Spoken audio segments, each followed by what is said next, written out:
A educação está entre os direitos básicos do cidadão. Os índices de acesso às escolas no Brasil são bons, mas sempre há formas de fazer com que algo tão essencial chegue a cada vez mais pessoas. É sobre isso que nós vamos conversar hoje com a nossa convidada Macaé Evaristo, secretária de Educação do Estado de Minas Gerais.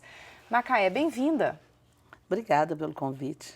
Macaé, para começar, nós podemos fazer um panorama geral sobre a educação no Estado? Podemos. Acho que o primeiro dado que é importante destacar é a força, do sistema estadual de ensino e da educação pública no nosso Estado. Nós temos 4.700.000 estudantes hoje matriculados da educação infantil ao ensino médio, incluindo a educação de jovens e adultos. E desses 4.700.000, 4 milhões de matrículas estão na rede pública de ensino.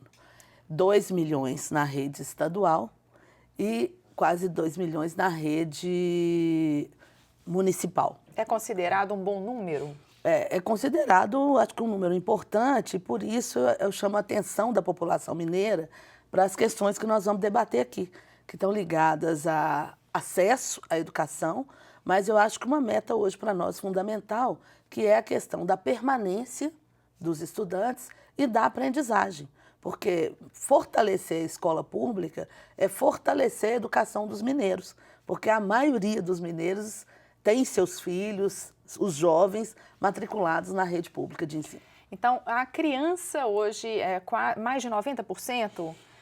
Na faixa etária de 6 a 14 anos, 98,4% estão matriculados nas nossas escolas. A taxa de atendimento é considerada muito boa, né? A gente pode dizer praticamente que nós universalizamos o atendimento nessa faixa etária.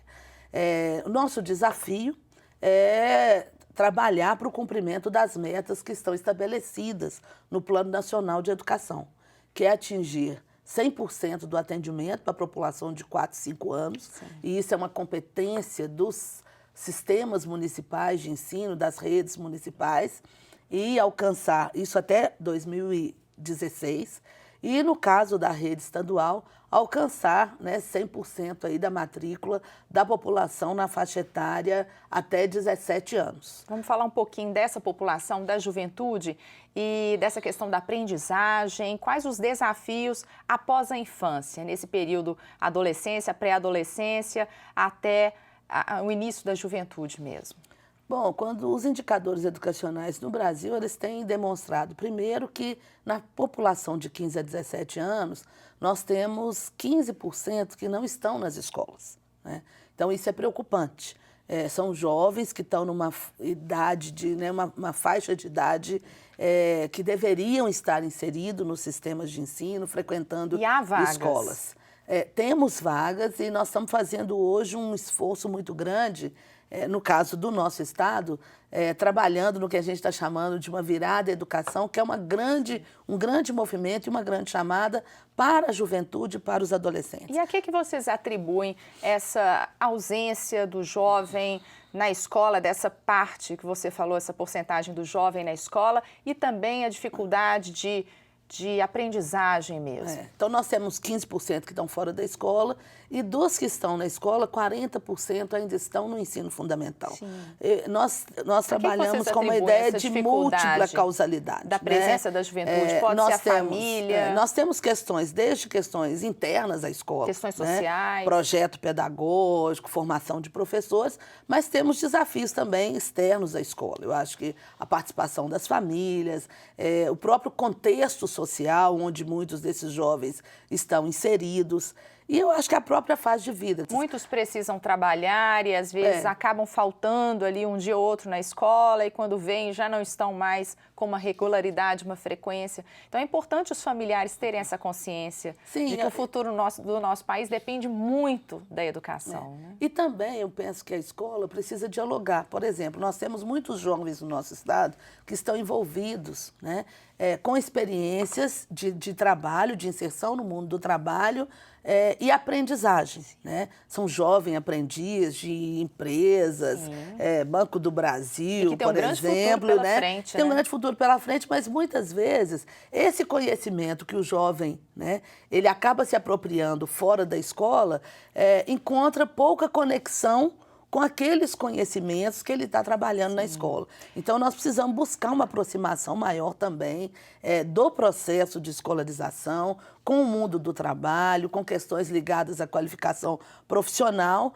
E estamos querendo saber do jovem e dos professores o que a gente precisa avançar para a escola ter mais sentido. Sim. Né? Recentemente, a Secretaria criou uma pasta específica para a educação escolar indígena. Como que está sendo realizado esse trabalho? Nós estamos fortalecendo uma área na Secretaria, que é a área ligada à educação do campo, indígena e quilombola. É uma área muito importante. Quando a gente trabalha indicadores educacionais, nós também percebemos que a população que mora em área rural, ela tem, comparado com a população que mora em área urbana, ela tem, historicamente, menos acesso à educação. Ela precisa ser contemplada Precisa também, ser contemplada, precisa ter uma política pedagógica que dialogue com o contexto dessa criança e também desse jovem, porque nós ainda temos, né, uma taxa de atendimento, no caso do ensino médio, dos anos finais do ensino fundamental, muito menor quando a gente está olhando para a população que mora nessas comunidades. No caso da população indígena, como que seria feito esse trabalho?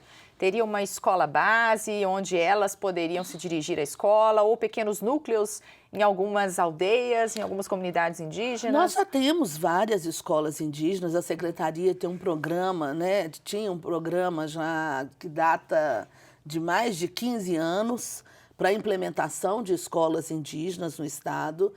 Muitos professores se formaram por meio de um projeto diferenciado, professores das próprias etnias, a própria legislação resguarda esse direito ao professor indígena. E o que nós queremos agora avançar, com a participação das próprias comunidades, é numa regulamentação, né, em marcos normativos que garantam, por exemplo, a categoria escola indígena e a criação da carreira do professor indígena.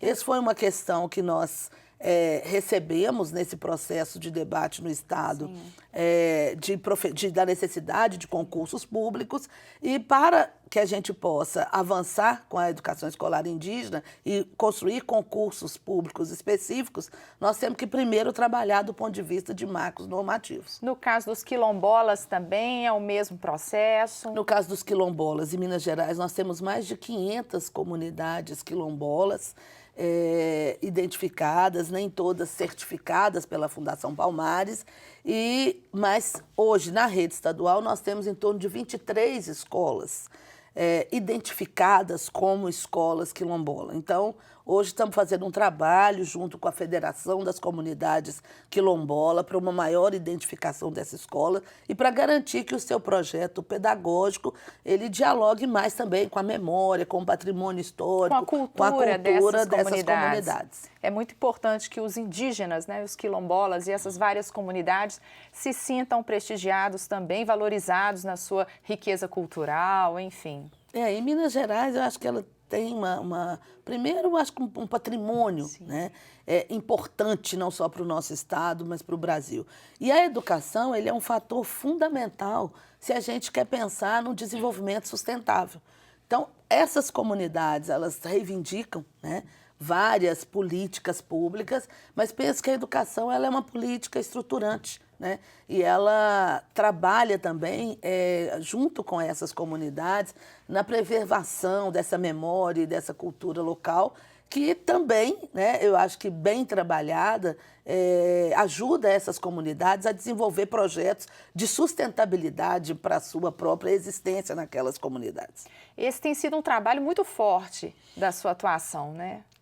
Eu acho que tem a ver com a minha história. Eu sou professora da educação básica, da Rede Municipal de Belo Horizonte. Acho que sempre trabalhei muito com educação popular, com as escolas aqui em Belo Horizonte, com escolas da periferia da cidade. E essa minha tradição me levou também para trabalhar esse olhar, né? Para ter esse olhar e trabalhar com educação indígena. Eu trabalhei com formação de professores indígenas não só em Minas Gerais, mas em outros estados do Brasil.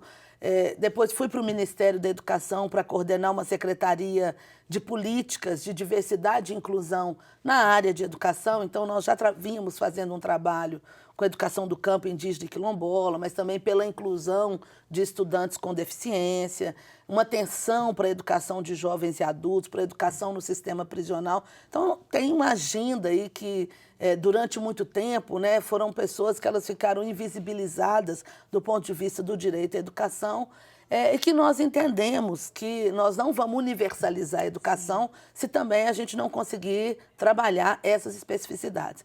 E como um grande desafio, né, para todo o Estado, no caso da rede estadual, eu acho que tem um olhar muito cuidadoso para os adolescentes e para a juventude. Eu acho que esse é um desafio para a sociedade mineira, onde a escola, eu acho que ela não chega com muito vigor, né? Eu falo que a gente abre espaço para coisas não tão formativas para o nosso jovem, e a gente precisa muito do apoio dos profissionais da educação, das famílias, porque nós não vamos, né, eu acho que criar boas condições e um projeto pedagógico que, de fato, dialogue com essa juventude, se a gente não olhar para ele, não olhar para suas famílias e construir uma boa equação para garantir o seu desenvolvimento integral. Muito obrigada pela presença aqui no Horizonte Notícia Entrevista. Eu que agradeço. O nosso programa fica por aqui. Acompanhe também pelo YouTube. O endereço aparece na sua tela. Até o próximo Horizonte Notícia Entrevista.